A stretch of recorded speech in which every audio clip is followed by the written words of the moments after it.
Marcus Smart of the Celtics appeared on ESPN's show The Jump on Tuesday, and frankly, his comments he made on that show concerned me. Here's what he said.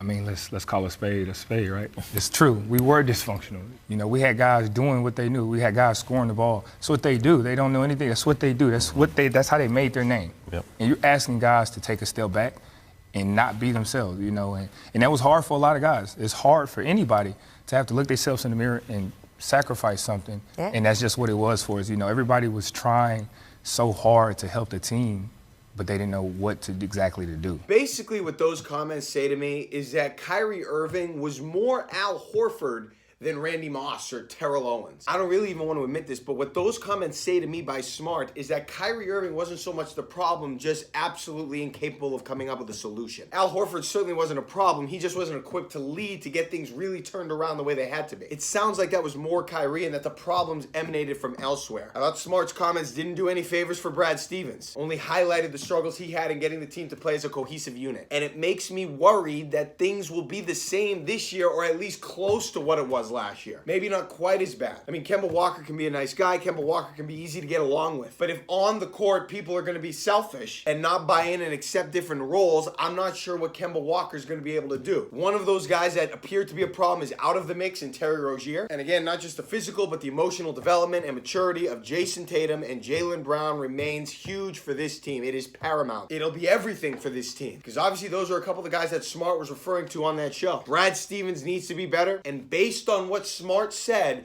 just getting rid of Kyrie Irving is not going to do the trick. It's like if you have a bald spot on your lawn and you're trying to get the grass to grow. Hey, it's great that the town lifted the water ban. That helps. But you still need to buy the grass seed. You still need to put it down. You still need to water the grass. There's a lot that has to be done in order for the grass to actually grow. The dysfunction that Smart references wasn't really about Kyrie Irving. That's a problem for Brad Stevens and Danny Ainge, and they've got to find a way and be prepared to fix it in training camp and going forward. I think Kyrie leaving will help a little bit. I think Kemba Walker arriving will help a little bit. But the main source of the problem still exists, and they got to find a way to fix it. Well, as you know, I'm not on Snapface and all that, so I don't really get those.